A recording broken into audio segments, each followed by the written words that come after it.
आपको मैंने group admin बना दिया है, राइट? हाँ जी। और अब आपको मैं डॉक्यूमेंट शेयर कर रहा हूँ। पहला डॉक्यूमेंट आपसे मैं वो शेयर करना चाहता हूँ कि हमारे राजनेताओं ने सत्य को छिपाते हुए, अपनी जनता को गुमराह करते हुए, अंग्रेजों से डरे हुए अंग्रेजों से हाथ मिलाकर आपके ऊपर परतंत्र बनाने वाले, गुलामों वाले नियम कानून थोप दिए हैं। वो दस्तावेज मैं आपको भेज रहा हूँ। मैंने आपको ठीक वो है। भेज दिया है, नंबर 1। ठीक। दूसरा हम आपको भेज रहे हैं कि आपको अपराध मुक्त भारत कैसे मिलेगा, आपकी न्यायिक व्यवस्था कैसे बदलेगी। तो इसका जो दस्तावेज मैंने आपको शेयर किया है। तीसरा, जो आज की किसानों की प्रॉब्लम है कि किसानों को उनका वो नहीं मिल रहा है, जबकि हम ग्राम स्वराज्य बना सकते हैं, तो किसानों की आमदनी कैसे जो है 5 गुना होगी और उनकी सभी समस्याओं का निराकरण कैसे होगा। अब हम आपको नेक्स्ट डॉक्यूमेंट जो शेयर कर रहे हैं, उसमें हमारा नया जैविक संसार कैसा होगा। तो और उसके माध्यम से हम कैसे फिर से विश्वगुरु के रूप में स्थापित होंगे और कैसे हमारा देश फिर से सोने की चिड़ियावर की बजाय सोने का हाथी भी बन पाएगा। अब हम आपको वो 5 लक्ष्य बता रहे हैं और 5 जो है मौलिक अधिकार और 21 महालक्ष्य वाला वो अद्भुत भारत होगा कैसा, उसका एक डॉक्यूमेंट मैंने अभी आपसे जस्ट शेयर किया है। ठीक है ना। अब हम नेक्स्ट डॉक्यूमेंट आपसे शेयर कर रहे हैं कि 144 करोड़ लोगों को उनके पोटेंशियल का रोजगार कैसे जमीन पर उतरेगा। अब हम नेक्स्ट दस्तावेज आपसे शेयर कर रहे हैं कि आपको जो है भोजन व्यवस्था कैसे मिलेगी और वो भोजन व्यवस्था जिसमें कि आपको मल्टीग्रेन्स, फल, सब्जी, दूध, दही, घी और जीवन वर्धक औषधियां मिलेंगी और आपको तब भी मिलेंगी जबकि आपके खीसे में 1 पैसा नहीं है। इस काम के लिए मैंने आपको एक कल्प वृक्ष अकाउंट दिया है, जो कि आपके अर्निंग अकाउंट का छाया अकाउंट होगा। तो इसके पहले अपन आगे बढ़ते हैं।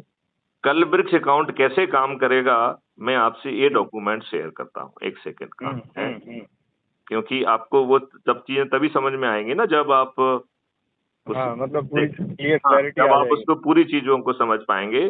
तो कल्प वृक्ष अकाउंट कैसे देश को कर्ज मुक्त करेगा, भारत में किसी को कर्ज ही नहीं लेना होगा, ये बात मैंने सोचा कि बात की बजाय अभी आपको बताया जाए, राइट? तो आपको भोजन का अधिकार हो गया है। अब आपको शिक्षा का कैसा अधिकार मिलेगा, वो हम आपको देते हैं। ठीक है ना। ठीक है। तो शिक्षा जो आपको मिलेगी वो आपके पोटेंशियल को रियलाइज करने वाली होगी और इसके लिए आपको कोई कॉम्पिटिटिव एग्जामिनेशन नहीं देना होगा। अब हम नेक्स्ट शिक्षा के बाद आपके पास स्वास्थ्य के ऊपर आते हैं। तो आपको स्वास्थ्य व्यवस्था कैसी मिलेगी, जहां पे भारत के 144 करोड़ लोगों को एक डेडिकेटेड वॉलंटियर मिलेगा जो बटन दबाने पर आपकी सेवा में उपस्थित होगा, सभी सैंपल्स लेगा, पास के जो है ना लेबोरेटरीज में भिजवाएगा, वहां से सीधे आपको हर किसी को एक वेलनेस सेंटर अलॉट होगा नियर बाय, जहां पे सभी पैथियों के डॉक्टर उपलब्ध होंगे और यहाँ से सीधे लेबोरेटरी से रिपोर्ट जो है वो वेलनेस सेंटर में पहुंचेगी और वेलनेस सेंटर में सभी डॉक्टर आपस में बैठकर आपकी बीमारी के बारे में चर्चा करके अपनी रणनीति बनाएंगे कि कौन सी पैथी प्राइमरी रोल करेगी, कौन सी सेकेंडरी करेगी, कौन सी टर्सरी करेगी, क्योंकि वो आपकी बीमारी की स्थिति के आधार पर तय करेगी। तो वो आपका स्वास्थ्य व्यवस्था कैसी होगी वो हमने आपको दिया है, राइट? फिर अगली चीज हम हर भारतवासी को समृद्ध बना रहे हैं, राइट? तो आप समृद्ध कैसे बनेंगे, उस व्यवस्था का जो है हमने आपको डॉक्यूमेंट दिया है। ठीक है ना। फिर हम आपको नेक्स्ट डॉक्यूमेंट दे रहे हैं कि आपको क्या करना होगा, क्योंकि अल्टीमेटली बिना किसी कुछ किए तो सब कुछ मिलेगा नहीं। तो वो हमने आपको दे दिया है और अंत में हम आपको वो व्यवस्था दे रहे हैं जिसमें विकेंद्रीकृत व्यवस्था के तहत गांव का सरपंच, पार्षद, मेयर, जिला पंचायत अध्यक्ष, मुख्यमंत्री उप मुख्यमंत्री, राज्य सरकार कैसे के सिलेक्ट मंत्री होगा? और सब जो है वो मिलेंगे। हम्म। ठीक है ना। तो ये जो है इसको हमने नाम दिया है विकेंद्रीकृत नेतृत्व व्यवस्था। क्लियर। अब हम आपको अपने जो कहना चाहिए YouTube चैनल है उसकी लिंक आपको शेयर कर रहे हैं, ठीक है ना, जिससे आप जो है उसे सब्सक्राइब कर सकें और उसमें बड़े विस्तार से समझाते हुए जो वीडियोज हैं उसे आप देख सकेंगे और उनमें से जो चीज आपको अच्छी लगती है उसे आप शेयर कर सकेंगे। बात समझ रहे कि नहीं समझ रहे हो? तो ये हमने आपको उस crime free Bharat mission YouTube channel की लिंक को अभी शेयर कर दिया है। अब मैं आपसे एक टेलीग्राम ऐप की लिंक को शेयर करता हूं, क्योंकि टेलीग्राम में अब 2 लाख लोगों को जोड़ा जा सकता है। तो और इसमें जो है ना टेलीग्राम ऐप में एक फायदा ये है कि इसमें 2 GB तक की फाइल भेज सकते हैं। तीसरा फायदा ये है कि हर सदस्य लोगों को जोड़ सकता है, उसे एडम बनाने की जरूरत नहीं है। ठीक है ना। तो ये हमारे काम के लिए बहुत ही अच्छा लिंक है, क्योंकि हमें कम मेहनत में हम बहुत सारे काम कर पाएंगे। ठीक है ना। और अब एक आध वीडियो भेज देता हूं मैं आपको। ठीक है। एक आध जस्ट अभी हम लोग के साथ जितने लोग जुड़े थे, मतलब 2000 से ऊपर हो चुके थे उस समय, 2000 नहीं, अब 18,000 हो चुके हैं। हाँ, तो उनमें से जो पुराने थे उनमें सभी जुड़े हुए हैं अभी भी कि कुछ छूटे? अभी 15,000 के लगभग लोग जुड़े हुए हैं। हाँ। लेकिन वो शपथ नहीं है जो प्रक्रिया मैं आपको समझाना चाह रहा था, जो से अभी नहीं समझाया है, अब मैं उस प्रक्रिया को आपको समझाता हूँ। क्योंकि वो प्रक्रिया यदि पालन करेंगे तो आपको ऐसा अद्भुत भारत मिल जाएगा। बात समझ रहे हैं ना आप? तो बिना कुछ किए तो मिलेगा नहीं। तो क्या करना है ये समझना बहुत जरूरी है। तो मैं अब पॉइंट वाइज आपको बताता हूँ। पहला काम ये करना है कि आपका ग्रुप बन गया है। आप बचपन से जिन जिन लोगों से अभी भी जुड़े हैं, संवाद में हैं, जिनके नंबर आपको मालूम है, उनको जोड़ लीजिए और बिना चर्चा के जोड़ना है। फिर ये डॉक्यूमेंट शेयर करिए, अपनी फीलिंग शेयर करिए इनको पढ़ने के बाद। फिर जो crime free Bharat YouTube channel को सब्सक्राइब करके जो वीडियो आपको अच्छा लग रहा है उसे जो आत्मा को टच करे केवल वही वीडियो शेयर करना है। फिर आपको अपना ऐप जो है पुनः खोलकर, हो सकता है कि इतने समय में हो सकता है वो ऐप आपसे दाएं बाएं हो गया हो, तो मैं उस ऐप की लिंक आपको दोबारा भेजता हूँ। ठीक है ना। तो जिससे कि यदि मान लो वो डिलीट हो गया हो या और कुछ हो गया हो तो आपको कोई बाधा नहीं बनेगी। इसको जस्ट क्लिक करके आप दोबारा जो है आपका वो रिवाइव हो जाएगा। ठीक है ना, क्योंकि इतने समय में हो सकता है कि चीजें आउट ऑफ माइंड चली गई हों। ठीक है ना। तो इस ऐप को खोल के आपको अबाउट द कम्युनिटी में जाके पढ़ना है। जो बातें मैंने आपसे कही हैं बहुत विस्तार से उसमें समझाएगी। फिर इसी ऐप के प्रोफाइल में जाकर व्हाट्सएप पे शेयर करने का पहला ऑप्शन है और दूसरा ऑप्शन है कॉपी लिंक। तो मेरा अनुरोध है कॉपी लिंक करके अपने ग्रुप में अपन को डालना है और लोगों से अनुरोध करना है कि आपकी लिंक से जुड़ें, जिससे आपको नंबर मिले और आप मेरिट लिस्ट में आए। ये ऐप जो है 6 तरीके की मेरिट लिस्ट बना रहा है। एक गांव स्तर की मेरिट लिस्ट, दूसरा पार्षद स्तर की मेरिट लिस्ट, तीसरा शहर स्तर की मतलब मेयर स्तर की मेरिट लिस्ट, चौथा जिला स्तर की मतलब जिला पंचायत अध्यक्ष स्तर की मेरिट लिस्ट, फिर प्रांत स्तर की मेरिट लिस्ट और फिर राष्ट्र स्तर की मेरिट लिस्ट। तो जो गांव स्तर की मेरिट लिस्ट में नंबर 1 पर आएगा वो ग्राम का पंच सरपंच बनेगा। जो पार्षद स्तर की मेरिट लिस्ट में आएगा वो पार्षद बनेगा। जो टाउन स्तर की मेरिट लिस्ट में आएगा वो मेयर बनेगा। और जो जिला स्तर की मेरिट लिस्ट पे नंबर 1 आएगा वो जिला पंचायत अध्यक्ष बनेगा। जो राज्य स्तर की मेरिट लिस्ट पे नंबर 1 पे आएगा वो राज्य का मुख्यमंत्री दूसरे और तीसरे स्तर पे आने वाला राज्य का उप मुख्यमंत्री, और चूंकि पॉपुलेशन के आधार पर संख्या अलग अलग है, तो इसमें सबसे कम 70 जो विधायक हैं वो दिल्ली में हैं, और सबसे अधिक 402 विधायक उत्तर प्रदेश में हैं।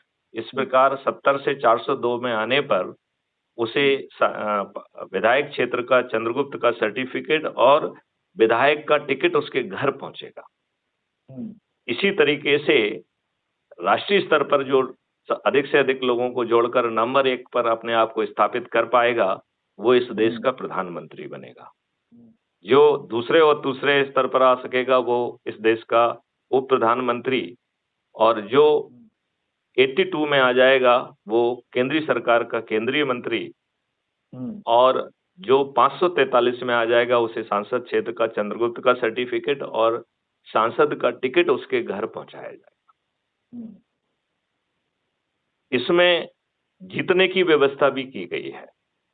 तो आज राजनेता दारू बांटते हैं, पैसे बांटते हैं, साड़ी बांटते हैं, मुर्गे बांटते हैं, करोड़ों रुपए खर्च करते हैं, तब वो जीत पाते हैं। हमने ऐसी व्यवस्था की है कि पैसे बांटना तो बहुत दूर की बात है, आपको अपने लिए टिकट भी, वोट भी नहीं मांगना है, बल्कि हमने प्रतिबंध लगाया है कि जो उम्मीदवार का नामांकन भी भर चुका होगा और वो सब लोगों के बीच में मीटिंग भी लेगा, लेकिन वो ये नहीं कहेगा कि मैं उम्मीदवार हूं, मुझे वोट देना। वो कहेगा कि 5 मौलिक अधिकार और 21 महालक्ष्यों वाला अद्भुत अच्छा भारत चाहिए, तो ऐप से जुड़ जाइए, और बस यही वो कहते घूमेगा। तो आपके ध्यान में एक प्रश्न ये उठना चाहिए कि फिर वो जीतेगा कैसे? ये प्रश्न आपके ध्यान में आ रहा है कि नहीं आ रहा है? तो इसका बड़ा सरल उपाय है कि हम जो है सबसे पहले अपने गरीबों को, जो आज के सिस्टम में उन्हें लाभ मिल रहा है, उन गरीब लोगों को उस लाभ से वंचित नहीं रखना चाहते हैं। तो हमारे निर्देश अपने ही गरीब लोगों को होंगे कि यदि ये राजनेता आपके पास आए तो इन्हें भर भर के लूट लो, क्योंकि ये इनके पिताजी का पैसा नहीं है, राइट? उनको लूटने के बाद फिर जो है चंद्रगुप्तों की, जिन्होंने अधिक से अधिक लोगों को जोड़कर अपने अपने क्षेत्र में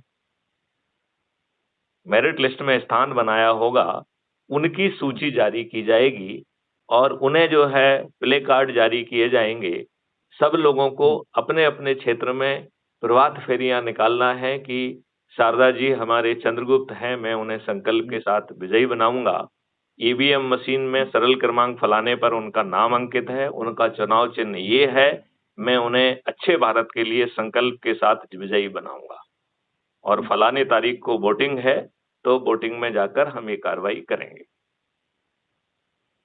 अब आप ये बताइए, यदि अच्छे भारत के संकल्प के साथ हम इतने सारे लोग जुड़ चुके होंगे और हर रविवार को एक जगह इकट्ठे होकर अपने संकल्प को दोहरा रहे होंगे, तो हमारी इतनी ऊर्जा जागृत हो चुकी होगी, क्योंकि इसमें नए ऐप में आपको हर रविवार को जो लोग वहाँ स्थानीय हैं वो रोटेशन के आधार पर एक जगह पर इकट्ठे करेंगे, और जो वीडियो अच्छा लग रहा है उन्हें उसको डाउनलोड कर कर साथ में बैठकर सुनेंगे, फिर आपस में प्रश्न करेंगे कि ऐसा अच्छा भारत चाहिए कि नहीं, और यदि चाहिए तो अच्छे भारत का संकल्प लेंगे और उसका वीडियो बनाकर मेरे इसी नंबर पर मुझे 9425606040 पर भेजेंगे, राइट? तो इस पूरी प्रक्रिया में इतनी एनर्जी हर रविवार को पैदा होगी कि हमारा विश्वास और संकल्प दिन प्रतिदिन सुदृढ़ होता जाएगा। और अभी जो हम केवल डिजिटल में चल रहे हैं, फिर फेस टू फेस कमिटमेंट बढ़ेगा। जब हम वहाँ इकट्ठे होंगे तो फिर ये भी चर्चाएं आपस में हो ही जाएंगी कि हमें यहाँ पर और क्या क्या करना चाहिए, राइट? तो क्या करना चाहिए उसका संकल्प यदि आप कोई निकालते हैं तो उसे शेयर करेंगे, तो उसे भी ऐप पर अपलोड किया जाएगा, crime free Bharat YouTube channel पे अपलोड किया जाएगा।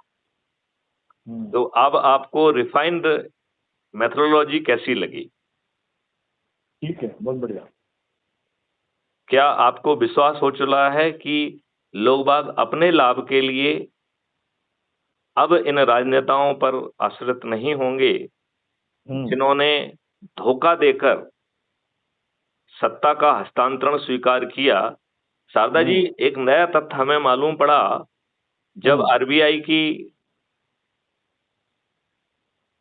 जो एनुअल शीट है, बैलेंस शीट, उसको खगाला गया तो ये मालूम पड़ा कि 1947 में 700 करोड़ रुपए अंग्रेजों को दिए गए।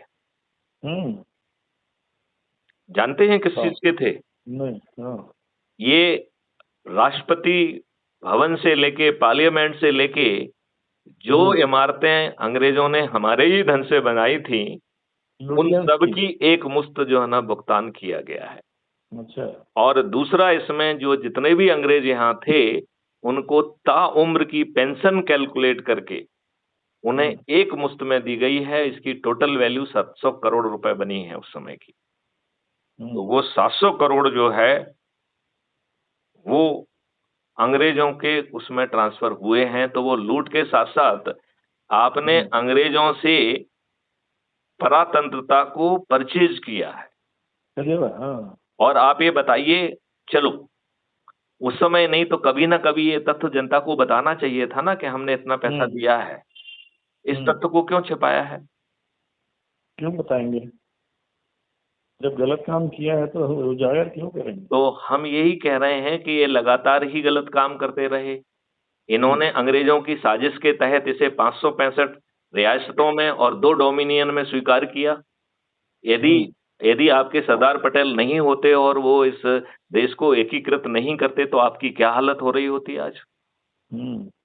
और एक जगह तो इन्होंने दुष्टता करके कश्मीर को जानबूझ के दुष्टता की है। देखिए, आप ये मुझे बताइए, आपको ये मालूम है कि हम जीत रहे थे तो जवाहरलाल नेहरू ने किया? नहीं, यदि आप जो है कोई चर्चा करना चाहेंगे तो आप अपने कुलीग से चर्चा करेंगे, अपने गृह मंत्री सरदार पटेल से चर्चा करेंगे, या बिना किसी से पूछे जाके ऑल इंडिया रेडियो पर जाकर अनाउंस करेंगे कि हम सीज फायर घोषित करते हैं? नहीं, क्या करना चाहिए था प्रधानमंत्री को? तो ये बहुत बड़ी यूनिलैटरल डिसीजन लिया था। नहीं, तो ये डिसीजन लेने का क्या किसी भी प्रधानमंत्री को हमारे संविधान ने शक्ति दी है क्या? हमारे तो सभी डिसीजन मेजॉरिटी के आधार कैबिनेट में डिस्कस होने के बाद ही वो डिसीजन होते हैं। प्रधानमंत्री अपना स्वयं डिसीजन लेने के लिए हमारे संविधान ने उसमें व्यवस्था ही नहीं की है उसके लिए। तो जवाहरलाल नेहरू जी शुरू से ही असंवैधानिक व्यक्ति थे। उन्होंने दबाव बनाकर आर्टिकल 370 डलवाया और भाजपा ने ड्रामा करते हुए उसे हटाया। मैं सादर जी आपसे पूछता हूं, उसमें एक शर्त थी कि कंस्टिट्यूएंट असेंबली को से जो है ना कंसल्ट करना होगा, राइट? अब यदि कंस्टिट्यूएंट असेंबली ही नहीं रही तो ये शर्त अपने आप में शून्य हो जाती है कि नहीं हो जाती है? तो उसके लिए विधानसभा, फिर पार्लियामेंट, और फिर पार्लियामेंट जो है ना कंस्टिट्यूएंट असेंबली, इस ड्रामा करने की बजाय एक लाइन में यदि हम कहते कि कंस्टिट्यूएंट असेंबली चूंकि अब अस्तित्व में नहीं है, लिहाजा यह शर्त अपने आप में शून्य है कि नहीं है? हाँ, it's null and void by virtue of non existent of the constituent assembly. आप नॉन एग्जिस्टेंट संस्था को तो कंसल्ट नहीं कर सकते हैं ना। तो फिर अब एक ही शर्त रह जाती है कि आपको राष्ट्रपति को नोटिफाई करना है। और राष्ट्रपति कब नोटिफाई करते हैं किसी चीज को? जब कैबिनेट किसी मसौदे पर चर्चा करके उसे अनुमोदित करके राष्ट्रपति के पास भिजवाती है तो राष्ट्रपति is obliged to notify it. इसका मतलब है आर्टिकल 370 इतने साधारण तरीके से हट सकता था। तो जो भाजपा ने ड्रामा नौटंकी की वो अत्यंत ही निंदनीय है, राइट? इस बिना किसी इस ड्रामा के ये चीज जो है यदि चाहते तो अटल बिहारी वाजपेयी के 13 दिन की सरकार भी हटा सकती थी, राइट? 13 दिन वाली सरकार जिसके पास ठीक ढंग से मेजॉरिटी भी सिद्ध नहीं कर पाए थे वो, क्योंकि कैबिनेट तो बना था, कैबिनेट तो फंक्शनल था, बस उसी को एक प्रपोजल भेजना था और इससे ज्यादा तो कुछ करना नहीं था, राइट? अब जो है आर्टिकल 35A की बात कर लेते हैं। तो मेरे ख्याल से आपकी जानकारी में ये बात है कि आर्टिकल 35A कभी पार्लियामेंट में नहीं गया है। हाँ, वो उसको मतलब ऐसे ही जोड़ दिया गया बिना उसके कहे डॉक्टर राजेंद्र प्रसाद के ऊपर 1954 में उसे दबाव बनाकर जो है ना नोटिफाई कराया गया। लेकिन इस देश के संविधान ने क्या राष्ट्रपति को ये शक्ति दी है कि वो नोटिफिकेशन से किसी आर्टिकल को पैदा कर दे? ऐसी कोई शक्ति हमारे राष्ट्रपति में निहित नहीं है। तो 2014 में एक PIL लगाई गई थी, जो तथ्य मैं कह रहा हूं इन्हीं तथ्यों के आधार पर, और उसमें ये प्ली किया गया था कि चूंकि ये पार्लियामेंट में नहीं गया है और देश के संविधान ने प्रेसिडेंट को ये शक्ति ही नहीं दी है, लिहाजा ये है असंवैधानिक कृत्य है और आर्टिकल 35A को शून्य घोषित किया जाए। माननीय नरेंद्र मोदी जी ने 2014 से 2019 तक सुप्रीम कोर्ट को जवाब नहीं दिया। यदि 2014 में ही सभी तथ्यों सहित यदि माननीय नरेंद्र मोदी जी जवाब देते, तो आपको नहीं लगता है कि सुप्रीम कोर्ट पहली हियरिंग में उसे शून्य घोषित कर देती? कर देती कि नहीं कर देती? तो फिर ये इतना बड़ा ड्रामा नाटक क्यों? तो ये राजनेता जिन्होंने आपको जाति, धर्म, संप्रदाय और संकीर्ण राजनीति के आधार पर अपने उम्मीदवारों को शॉर्टलिस्ट किया, जिन्हें दुष्टों में, अपराधियों में, बाहुबलियों में, धनबलियों में ही विनेबिलिटी दिखती है, और सभी राजनीतिक पार्टियों के सभी राजनेता फ्रीबी बांटकर, दारू बांटकर, साड़ी बांटकर, पैसे बांटकर गरीबों के वोट को खरीदते हैं और उन्हें रिप्रेजेंट नहीं करते हैं। ये पार्टी भिप से बंधे हुए अत्यंत ही मजबूर प्राणी हैं। इस बात से हमारे मित्र सादा जी किस हद तक सहमत हैं? नहीं, आपका क्या विचार है? जो मैंने आपको सिनारियो रखा, क्या ये ग्राउंड का यथार्थ नहीं है? है। तो फिर यदि आपको दूसरा ऑप्शन दे दिया गया है, अपने ही लोगों को जोड़कर आप गांव के पंच, सरपंच से लेके पार्षद से लेके सब कुछ बन रहे हैं, और 5 मौलिक अधिकार और 21 महालक्ष्यों वाला अद्भुत भारत मिल रहा है, जिसमें बटन दबाने पर आपकी FIR दर्ज करने के लिए एक वॉलंटियर आपके घर पहुंच जा रहा है, जहां पर नए कानून में ये प्रावधान कर दिया जाएगा कि झूठी FIR दर्ज करना, झूठे कथन देना, पुलिस के द्वारा FIR की तारीफ करते हुए कपोल कल्पित कथन खुद लिख लेना, झूठी विवेचना करना और वकील के द्वारा झूठी जिरह करना परजरी के जघन्य अपराध होंगे। इसमें संपत्ति जब्त करने का प्रावधान के साथ साथ प्रैक्टिसिंग लाइसेंस को निरस्त करने से लेके, नौकरी जाने से लेके और जेल में सड़ने के प्रावधान निहित होंगे, और 21 टेक्नोलॉजी को यूज करके ऐसे साक्ष्यों का संग्रहण संभव होगा, और वो भी अधिकतम 15 दिन में। आज जो हम वर्षों वर्ष 30, 35, 40 वर्ष कोर्ट कचहरी के चक्कर लगाते हैं, फिर अधिकतम 30 दिन में बिना कोर्ट कचहरी जाए आपको distributed video based trial system से न्याय मिलेगा। तो ऐसा अद्भुत भारत सारदा जी चाहिए या नहीं चाहिए? बिल्कुल, सबको चाहिए। तो फिर अब जो है वो चक्कर में मत रहो कि NIT रायपुर के लोगों को, इसको, बैचमेट को, इस सबसे हटो, क्योंकि वो लोग जो है जब उनमें वो चिंतन आ जाएगा तो वो करेंगे। अब आप फालतू की बातों पे चर्चा में समय लगा रहे हैं। यदि आपको समाधान मिल गया है तो समाधान पे हमको चर्चा करना चाहिए या फालतू की बातों पे चर्चा करना चाहिए? या फालतू की बातों के साथ साथ कम से कम समाधान को भी 10-15 मिनट का समय तो मिलना चाहिए ना। तो आप इन दस्तावेजों को चाहें तो अपने ग्रुप में भी शेयर कर सकते हैं, क्योंकि मैं शेयर करता हूं तो वो मेरा कहलाता है, लेकिन आप शेयर करेंगे तो उसमें ज्यादा वजन बनेगा। ठीक है ना? पर हाँ, ये है कि आपकी जो पिक्चर है एकदम क्लियर है, शुरू से लेके पहले दिन से लेके अब तक, एक एक वर्ड, एक एक लाइन पूरी 100% वैसी की वैसी है, कोई चेंज नहीं है। हाँ, इम्प्रूवमेंट्स है उसमें, इम्प्रूवमेंट है, और उसमें दस्तावेजी साक्ष्य आ गए हैं, और जो नए ऐप के बाद तो जो है चमत्कार होगा, क्योंकि वो ये लिस्ट को डेली बेसिस पे पब्लिश करेगा, राइट? और उसमें जो है बहुत सारी टेक्नोलॉजिकल इनेबलिंग होगी, तो एक अद्भुत भारत हम बड़ी आसानी से जमीन पर उतार पाएंगे। तो मेरी आपसे प्रार्थना है कि आपको ग्रुप दे दिया गया है, अब एक नई शक्ति से फिर से भिड़ें क्योंकि इन राजनेताओं से, किसी भी राजनीतिक पार्टी से हमें अच्छा भारत नहीं मिल सकता है। ना भाजपा से, ना आरएसएस से, ना कांग्रेस से, ना सपा से, ना बसपा से, ना किसी अन्य पार्टी से, क्योंकि वो अपने आसपास पूरा बुन रहे हैं। वो क्या कहते हैं, हम ये कर देंगे, हमें वोट दो। मैथिली शरण गुप्त अपनी जेब में किसी को रख के नहीं ला रहा है। ला रहा है क्या? नहीं। आपके ही बीच में से जो लोग निकलेंगे उन्हें टिकट मिलेगा, और उन्हें अपने लिए वोट मांगने भी नहीं जाना होगा, और उनको जिताने की व्यवस्था भी है। बताइए, इससे ज्यादा प्रिय और क्या? और आपको एक पैसा खर्च नहीं करना पड़ रहा है। तो हींग लगे ना फिटकरी और रंग चोखा आए, तो इसे अजमाने में क्या दिक्कत है? हाँ, कोई दिक्कत नहीं। अजमाना, शुरुआत तो करनी पड़ेगी। हर प्लेटफॉर्म पे छोटा छोटा, मतलब एक एक स्टेप हर प्लेटफॉर्म पे लेना पड़ेगा। जितने भी प्लेटफॉर्म्स बनाए हैं तो अच्छे भारत के, उनके ऊपर में अलग अलग मॉडल्स जो है वन बाय वन डेवलप करने होंगे। चाहे वो डमी हो पहले, बाद में वो एक्चुअल हो जाएंगे।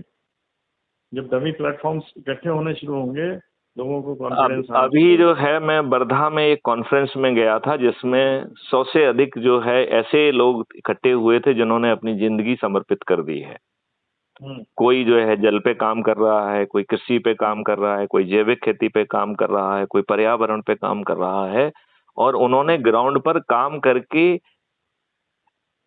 रिजल्ट दिखाए हैं। अभी कल ही मैंने उनसे कहा है, क्राइम फ्री भारत पे उसका वीडियो है, कि मैं जो है उनके काम को इंटीग्रेट करके ग्राम स्वराज्य को स्थापित कर दूंगा, बिना भारत सरकार के खजाने पर एक पैसे का बोझ। अब आप ये बताइए, इसमें भारत सरकार के पास हमारे ही 3 मॉडल से 20 गुना पैसा पहुंच रहा है। भारत के किसी भी नागरिक को आने वाले 5 साल के बाद किसी भी तरीके का टैक्स नहीं देना होगा, क्योंकि भारत सरकार के पास अपार संपत्ति अपने आप इकट्ठी हो जाएगी। मतलब लगभग 20 गुना। राइट? तो ना तो इनकम टैक्स होगा, ना कॉर्पोरेट टैक्स होगा, ना जीएसटी, ना स्टेट जीएसटी, ना सेंट्रल जीएसटी, और भारत सरकार के और राज्य सरकार के खजाने भरे होंगे। इसकी व्यवस्था की गई है। तो आप अपने हिसाब से सोचिए, यदि आपको टैक्स नहीं देना होगा तो आपकी जिंदगी कितनी अच्छी होगी। नहीं, वो तो खैर पूरी दुनिया जो है टैक्सेशन पे चल रही है, उसने अपना हिसाब किया हुआ। बस ये है कि जो टैक्स का पैसा आ रहा है, कलेक्ट हो रहा है, वहाँ पे उसके अब इसमें टैक्स की जरूरत ही नहीं है। जब हम अपने 3 मॉडल से भारत सरकार को 20 गुना पैसा दे रहे हैं, तो आपको आम आदमी से टैक्स क्यों चाहिए? हमारी दूसरी इकोनॉमी होगी। हमने जो है राष्ट्रीय संपदा के निर्माण से में एक एसेट स्टैंडर्ड को लाके भारत विकास निधि का निर्माण किया है। और अभी जब वार्धा के कॉन्फ्रेंस में जब मुझे मालूम पड़ा कि आप गरीब इसलिए हैं क्योंकि ये एक्सचेंज की जो व्यवस्था की है वो आपको गरीब बनाने के लिए की है। 1947 में आपका 1 रुपए 1 डॉलर के बराबर था। अब जो है आप इसलिए गरीब हैं क्योंकि आपके द्वारा भेजी गई चीजें पिटेंस में जा रही हैं और आप उसे बहुत महंगे में खरीद रहे हो। भारत 33% से लेकर 25% के नीचे कभी भी ग्लोबल इकोनॉमी के नीचे नहीं गया है। भारत पहली बार 1950 में डिफिसिट इकोनॉमी में गया है। इसके पहले भारत की इकोनॉमी इवन 1950 तक सरप्लस थी। आपको ये मालूम है? उन लोगों ने मल्टीपल लेवल पे काम किया वीक करने आपको जो दुष्ट व्यवस्थाएं अंग्रेजों ने बनाई थी उन्हें ही सब जगह अडॉप्ट कर लिया गया और आपका दोहन किया जा रहा है। आपके विद्वान लोग उस पर चर्चा ही नहीं करते हैं। किसी ने आज तक चर्चा की कि आप इसलिए गरीब हैं क्योंकि आपका जो एक्सचेंज रेट है आपको गरीब। आपको एक नया तथ्य बताता हूं। पिछले 11 साल में माननीय नरेंद्र मोदी जी ने 38 लाख करोड़ की करेंसी छापी। कितने की? 38 लाख करोड़ की। और चूंकि इंटरनेशनल लॉ बना के रखा है तो नरेंद्र मोदी जी को इतना ही डॉलर का लोन लेना पड़ा जस्ट करेंसी छापने के लिए। उतना रिजर्व पैदा करना पड़ा। तो हम इसलिए कर्ज में डूबे हुए हैं क्योंकि हमने ये अर्थव्यवस्था को अपनाया है। मैथिली शरण गुप्त कह रहे हैं कि हम इसको मार्जिनलाइज कर देंगे। हम उसकी जगह एक दूसरी इंटरनल करेंसी लाएंगे जो कि एसेट के इक्विवेलेंट होगी, और उसका डिनोमिनेशन अभी तय करना है कि वो एसेट को हम किस भाव में नापेंगे, सोने के भाव में, चांदी के भाव में, या इंटरनेशनल करेंसी डॉलर के भाव में। लेकिन जितनी हम राष्ट्रीय संपदा के निर्माण को अनुमोदित करेंगे, उसी समय उतनी डिजिटल करेंसी ऑटो जनरेट होगी। लिहाजा हमें भारत सरकार के खजाने से या किसी टैक्स पेयर से एक पैसा नहीं चाहिए, एक पैसा भी नहीं चाहिए, राइट। और हम अपने हर व्यक्ति को रोजगार, वो भी उसके पोटेंशियल का, शिक्षा, वो भी उसके पोटेंशियल को रियलाइज करने वाली, भोजन, स्वास्थ्य, समृद्धि और खुशहाली के साथ महापरिवर्तित administrative, judicial, police system, including ecological system दे पाएंगे। तो आप उस दस्तावेज को पढ़िए जिसमें हमने कहा है कि अच्छे भारत के कंटूर क्या होंगे, तो वो समझिए। और यदि आपको फिर से जो है आपका रुपया बहुत जल्दी $1 के बराबर होगा, और आगे चल के $1 में $85 भी आएंगे। $1 में $85 आएंगे। भारत फिर से सोने की चिड़िया नहीं, सोने का हाथी होगा, और इस नई अर्थव्यवस्था के तहत होगा। अब बताइए, यदि आपको इतना सब कुछ मिल रहा है, और कोई इस लहजे में इतनी उससे बात कर पा रहा है क्या? नहीं।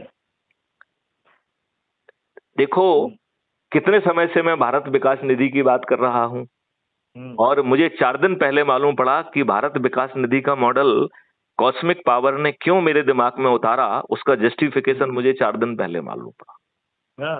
जब मैं मीटिंग में गया, नहीं तो मुझे मालूम ही नहीं था।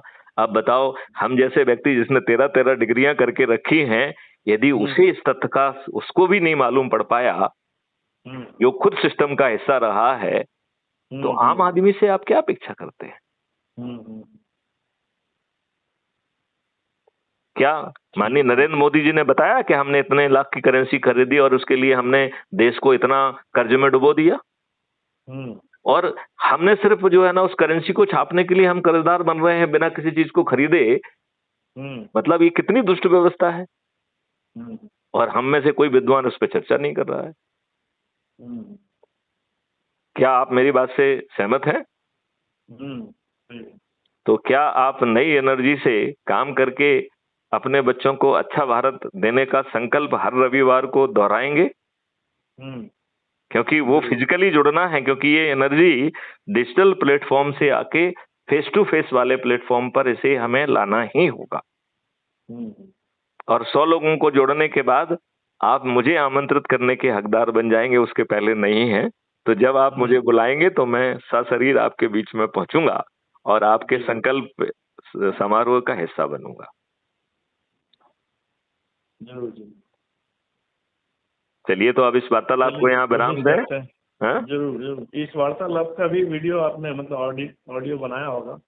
ये कल तक जो है इसे अपलोड करने की व्यवस्था हम करेंगे और आपसे शेयर भी करेंगे। और आप crime free Bharat YouTube channel को सब्सक्राइब कर लीजिए ना, तो आपके पास डायरेक्ट डिलीवरी उसकी आने लगी है ना।